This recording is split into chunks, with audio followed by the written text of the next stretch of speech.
A doutora Fernanda Negri, agora ela faz parte da nossa mesa e, como encerramento, né, doutora Fernanda, deixa eu ver quem é também, coordenadora de Centro de Pesquisa em Ciência, Tecnologia e Sociedade de uma grande parceira nossa, que é o IPEA.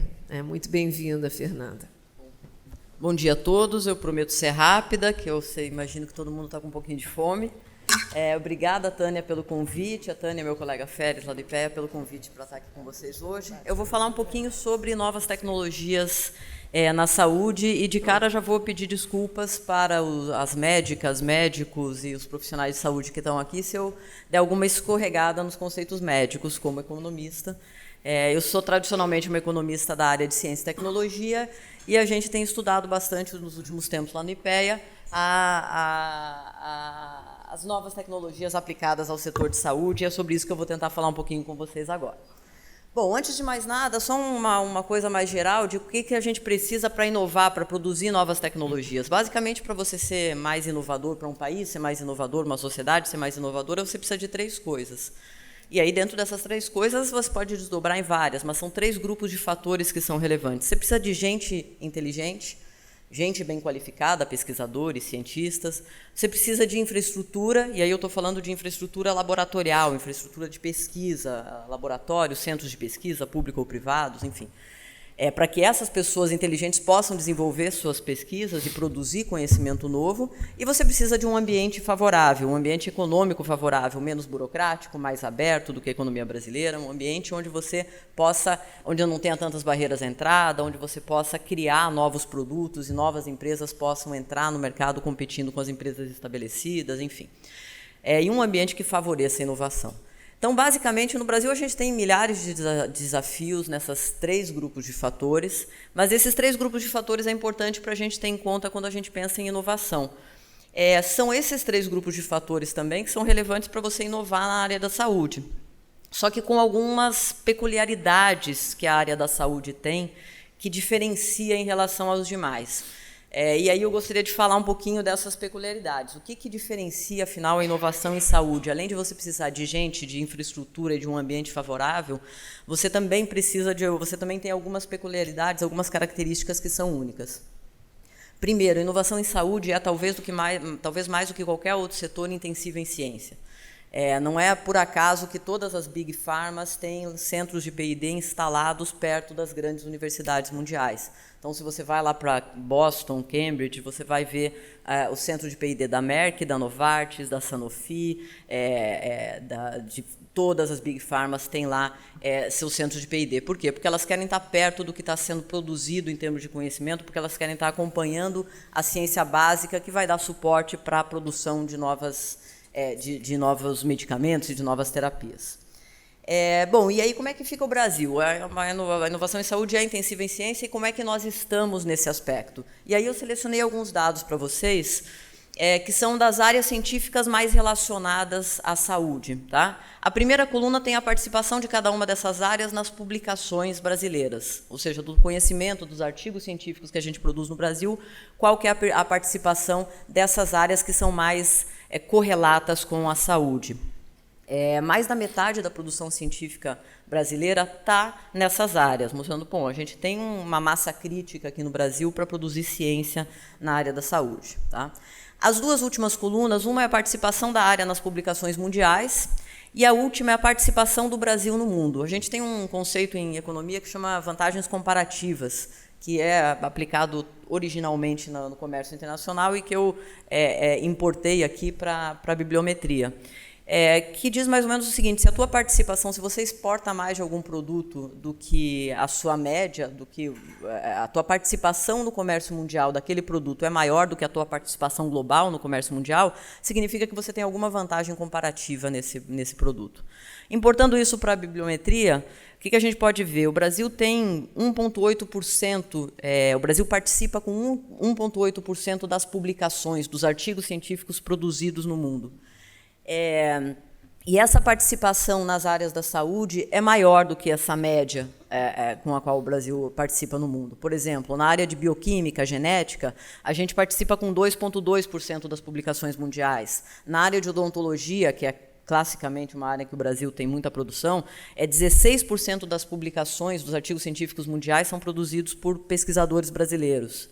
Então, em todas as áreas, vocês vão ver nessa última coluna, em todas essas áreas mais relacionadas à saúde, genética, imunologia, microbiologia, medicina, neurociência, enfermagem, a gente tem uma participação na produção científica mundial que é maior do que a média da nossa participação na produção científica mundial global. O que mostra que a gente tem aí algumas vantagens comparativas na produção de ciência, e dado que inovar em saúde é intensivo em ciência, a gente tem alguma coisa, para ver pelo lado otimista, pelo lado meio cheio do copo, a gente tem coisas a oferecer.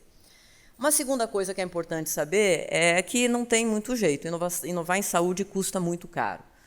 Tem uma universidade americana, a Tufts, que tem um centro de estudo para novos medicamentos, que estima o custo do desenvolvimento de uma nova droga em 2,7 bilhões de dólares. Aí tem muita crítica sobre esse número e tal, que vocês não fazem a conta certa, não sei o quê. E aí foi um pessoal que critica esses caras, falando que eles superestimam o custo do desenvolvimento de uma nova droga, e fizeram uma outra estimativa, que chegaram a 600 milhões de dólares. Então, vamos combinar que estimativa mais baixa com a estimativa mais alta é muito caro produzir uma nova droga. Inovar em saúde é muito caro. Não é por acaso que mais de 20% do orçamento de pesquisa e desenvolvimento do governo norte-americano ele vai para a P&D em saúde, para os National Institutes of Health, que já foram, inclusive, mencionados aqui antes. Os National Institutes of Health é um conjunto de instituições públicas de pesquisa e desenvolvimento do governo americano. Você tem o Instituto Nacional do Câncer, você tem o Instituto Nacional de Doenças Respiratórias, enfim, várias ou áreas do corpo ou doenças específicas são, se eu não me engano, quase 20 institutos. O orçamento deles é 30 bilhões de dólares por ano, tá? Que é 20% da P&D governamental norte-americana. Um outro fator que diferencia a inovação em saúde de outras áreas é que você tem um ciclo muito longo e arriscado.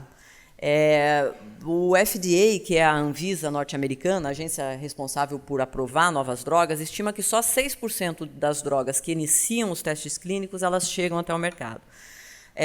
E levam para isso entre 15 e 20 anos. Então, você tem esse grafiquinho, essa tabelinha, eu também tirei lá do FDA. Você tem, na verdade, uma pesquisa que começa com mais de 10 mil componentes compostos, e aí, a partir daí, você vai selecionando aqueles que são mais propensos a poder desenvolver uma droga. Você chega no estágio pré-clínico com 250 compostos, para chegar no final com uma droga aprovada depois de 15 a 20 anos de pesquisa. Tá?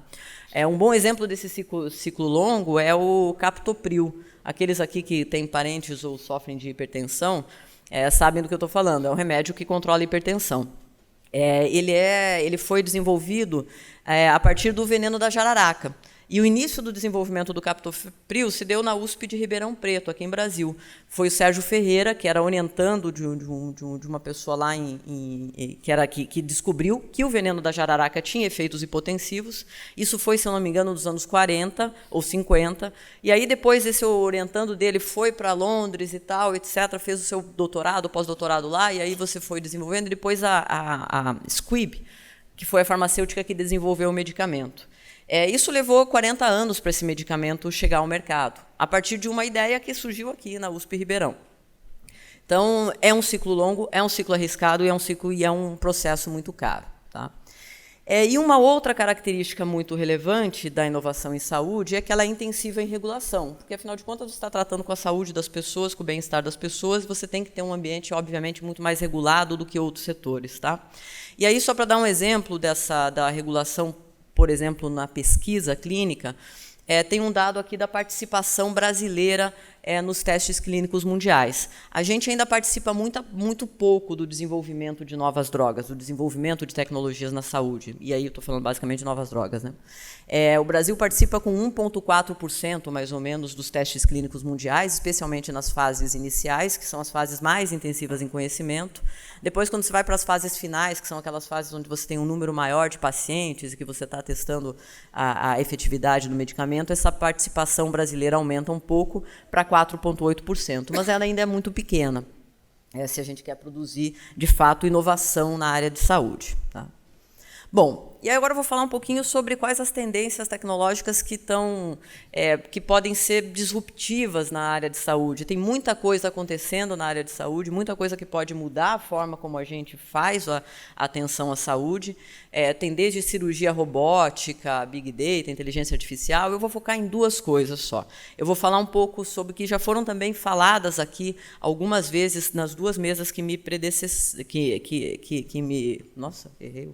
que me antecederam. Bom, primeiro, Big Data e inteligência artificial. Nunca antes na história da humanidade a gente teve tanto acesso à informação e a dados como a gente tem hoje, e nunca a gente teve tanta capacidade de processar esses dados como a gente tem hoje. Então, hoje você tem informação sobre, no caso específico de saúde, você pode ter informações de registros eletrônicos de saúde, do exame que você fez no laboratório de análises clínicas, dos exames de imagens que você fez, e você tem a possibilidade de maneira inteligente, integrar todas essas informações em plataformas que te deem um registro completo da saúde das pessoas. Tá?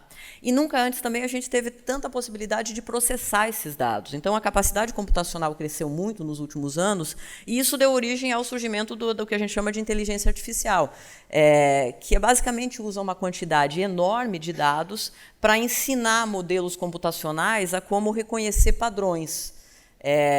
Padrões que, às vezes, nós mesmos, seres humanos, vamos ter dificuldade de reconhecer.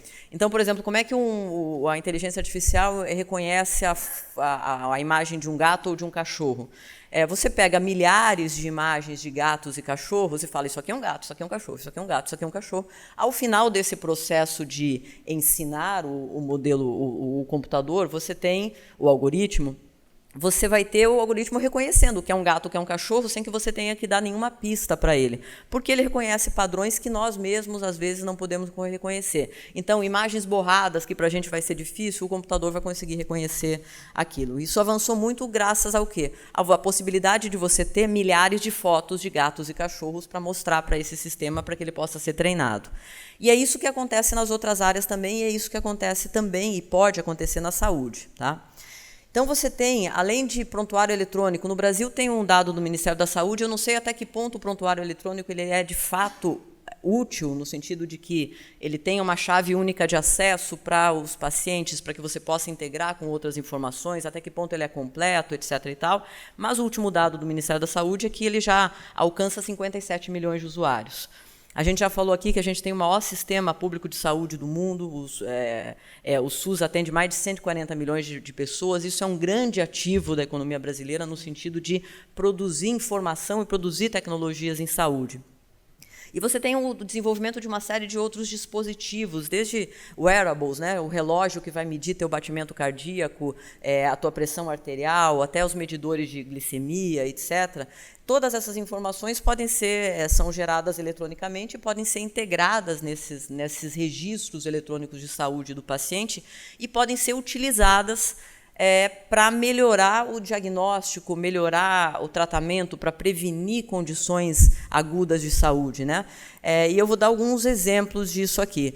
Bom, e além disso, tem um problema que vem em paralelo, que é o problema que também já foi mencionado, do envelhecimento populacional e do aumento dos custos de saúde. Então, essas novas tecnologias elas podem ter impacto sobre isso.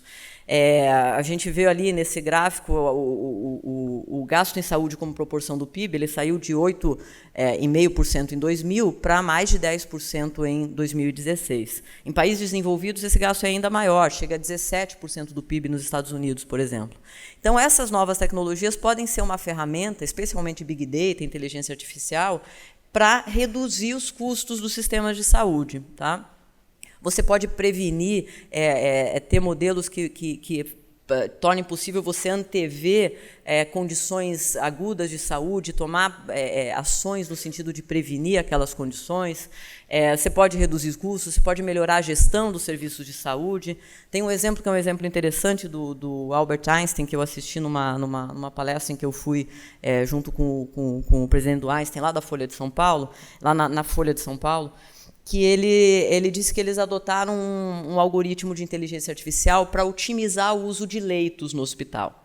E a adoção desse algoritmo foi tão eficaz que não foi mais preciso construir um novo prédio. Estamos falando de um hospital que ia construir um novo prédio porque estava faltando leito, e simplesmente você usar a inteligência artificial para otimizar o uso desse leito, adiou esse plano de ter que construir um prédio porque você conseguiu usar melhor os leitos disponíveis no hospital. Então, esses impactos possíveis também estão mudando um pouco o mercado de saúde. O mercado de saúde está vendo a entrada hoje de novos players que antes você jamais imaginava que iam estar na área de saúde. E aí você tem a Apple, por exemplo, criando um aplicativo como Health Records, que a ideia é tentar integrar o registro de saúde do paciente, para quando ele vá no médico, ele tenha lá todos os seus dados de saúde para mostrar para o médico. Isso obviamente, exige que você desenvolva uma tecnologia de base, que é como é que eu pego a informação do laboratório, daquele centro de diagnóstico de imagem, e como é que eu junto tudo isso num único registro, né?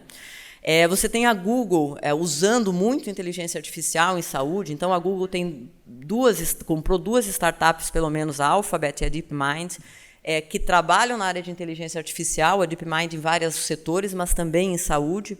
E tem um exemplo muito interessante. Essa DeepMind, que é essa startup da Google, ela fez para ver como isso melhora a prevenção de problemas de saúde também, como essas tecnologias podem ser usadas para isso. Ela fez uma parceria com uma rede de hospitais britânicas para tentar prever uma condição renal de saúde em pacientes internados, que eu não sei qual é, os médicos aqui podem saber melhor que eu, mas uma condição renal aguda que eventualmente leva o paciente à morte. E aí eles usaram dados das pessoas que foram internadas naquela rede de hospital para tentar prever quais as pessoas que seriam mais propensas a ter essa condição renal, a desenvolver esse problema e prevenir esse tipo de problema. E foi super bem sucedido, teve uma redução de custo para o hospital e teve principalmente uma redução de óbitos decorrentes dessa condição de saúde. Então, é um exemplo muito interessante, porque, ao mesmo tempo que ele mostra o benefício social dessas novas tecnologias, ele também levanta uma outra questão, que é a privacidade do dado. Para fazer isso, essa startup, essa DeepMind, ela usou os dados de todas as pessoas que foram internadas naquele hospital. Naquele momento, sem autorização dos pacientes, inclusive, porque, na verdade, é a gestão do hospital que fez isso com a empresa.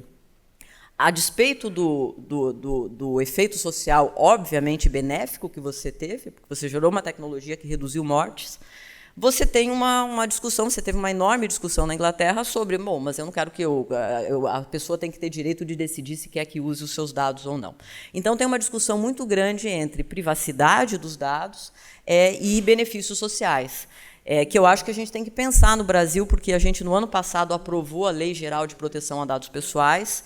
No IPEA, recentemente, a gente fez um debate sobre isso, trouxe pessoas da área da saúde para tentar entender um pouco quais os impactos que isso pode ter na pesquisa em saúde. Eu saí do mesmo jeito que eu entrei, com essa mesma pergunta. E aí, vai prejudicar a pesquisa em saúde ou não? Então, eu estou achando que não está tão claro ainda para as pessoas quais os impactos que a LGPD pode ter na pesquisa em saúde. E é uma coisa importante para a gente pensar, quer dizer, a gente tem que, ao mesmo tempo em que a gente tem que proteger a privacidade das pessoas, a gente também precisa garantir que novas tecnologias, que esses dados, que são riquíssimos, possam ser capazes de produzir novas tecnologias e gerar benefícios sociais para todo mundo. Então, acho que essa é uma discussão importante que esse tópico aí levanta. Bom, uma outra tendência super recente e super importante na medicina é a chamada medicina de precisão, que também já foi mencionada aqui. O que é isso, basicamente? É você tentar utilizar da melhor maneira possível as informações individuais para, entre aspas, que essa é a frase sempre usada quando se fala em medicina de precisão, entregar o tratamento certo para a pessoa certa na hora certa. Então, é basicamente você usar uma série de informações das pessoas para tentar avaliar a propensão ao risco de desenvolvimento de doenças, avaliar se essa pessoa vai ter uma melhor ou uma pior resposta ao tratamento, maiores ou menores efeitos adversos. Mas a medicina sempre fez isso, vocês vão me dizer. Então, o que tem de novo, afinal, na medicina de precisão? É a genética. Basicamente, o projeto Genoma Humano, ele foi um projeto que foi o primeiro projeto para sequenciar o genoma do ser humano. Ele custou $1 bilhão. De lá para cá, o custo do sequenciamento de DNA caiu de forma absurda. Então, entre 2001 e 2017, só para falar de agora, a gente teve lá o projeto Genoma, acabou lá nos anos 90, custou $1 bilhão. Entre 2001 e 2017, o custo para sequenciamento de um genoma passou de mais de 95 milhões para pouco mais de $1.000. Então, você teve uma queda brutal no custo de sequenciamento e uma possibilidade de começar a gerar dados genéticos das pessoas para serem somados a esses dados que eu tenho de registros de sinais vitais, de hábitos de saúde, etc., e para usar isso para melhorar o atendimento à saúde. Basicamente, a literatura está diferenciando medicina de precisão entre algumas pessoas falam de medicina de precisão 1.0 e 2.0.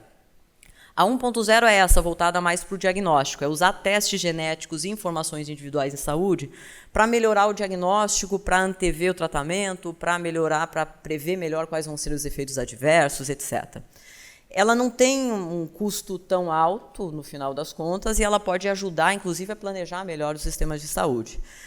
E tem o que algumas pessoas chamam de medicina de precisão 2.0, que aí está mais focada no tratamento, que aí sim são as terapias celulares, terapias gênicas, que são, por enquanto, muito caras, que é aquela coisa que alguém falou na mesa anterior aqui, que é desenvolver o tratamento específico para o meu câncer e para o meu código genético. Quer dizer, já dá para imaginar os impactos que isso podem ter do ponto de vista de redução de tamanhos de mercado, né? Cada vez mais o mercado vai ser mais voltado para nichos de mercado e de altíssimo custo. Bom, para que medicina de precisão? Muito da medicina de precisão hoje está sendo voltada para o câncer, justamente porque a população está envelhecendo, as doenças crônico-degenerativas estão se tornando mais prevalentes, e então muito do que está se produzindo em medicina de precisão é voltado para o câncer. Tem uma empresa americana chamada Concert Genetics que faz um levantamento do número de testes genéticos disponíveis no mercado e estima em mais de 70 mil o número de testes no mercado americano. O NIH, que é o National Institute of Health dos Estados Unidos, também estima em cerca de 65 mil testes genéticos disponíveis. A maior parte deles é para câncer, ou para você definir o melhor tratamento para câncer, ou para você avaliar qual o tipo de câncer que você tem. Essa tabelinha embaixo mostra quais são as terapias genéticas e os testes aprovados pelo FDA até julho de 2019. Aí vocês vão ver, tem 110 testes aprovados. Então, como eu tenho 70 mil testes no mercado e só 110 aprovados, ou pouco mais de 150, na verdade, se você levar testes genéticos em humanos e os Companion Diagnosis Tests, que são os testes direcionados à melhor escolha de terapia.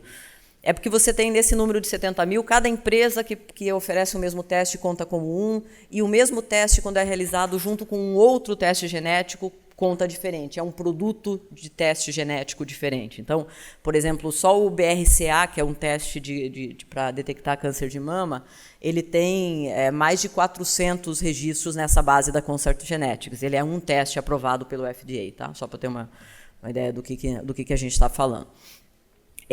Por outro lado, terapias genéticas, celulares e gênicas foram aprovadas até hoje pelo FDA, só 17 terapias. Tá? Isso vale a pena falar um pouco como é que a gente está no Brasil. Tem muitos testes, tanto lá quanto aqui, que não precisam passar pela aprovação dos órgãos regulatórios, que são testes que algumas pessoas chamam de testes recreativos, que é aquela coisa que eu pego um pouquinho, uma amostra da minha saliva, mando para a empresa me diz a minha ascendência, ou se eu devo comer mais comida A ou B, enfim. Que são testes que não têm risco para o paciente, então, portanto, as agências regulatórias não precisam se preocupar ou não estão preocupadas com eles. E aí você tem um outro grupo de testes, que são testes que, de fato, são requeridos pelo profissional de saúde na hora de definir um tratamento, ou na hora de fazer um melhor diagnóstico. Esses, sim, são regulados. A Anvisa tem um regulamento de testes genéticos que vem uma resolução da diretoria colegiada que vem de 2005, se eu não estou enganada. Mas para terapia gênica, as duas resoluções são de 2018, se eu não me engano, e ainda são resoluções para como é que vai fazer teste clínico nessas terapias. Está em consulta pública agora uma resolução para você definir sobre como é que vai ser o registro dessas terapias gênicas no Brasil. Ou seja, não existe nenhuma terapia gênica registrada ainda no mercado brasileiro. Bom, quais os impactos disso? Espera-se que a medicina de precisão traga maior efetividade, com menores efeitos adversos, mas, especialmente no caso das terapias genéticas, das terapias gênicas, elas têm custo muito maior.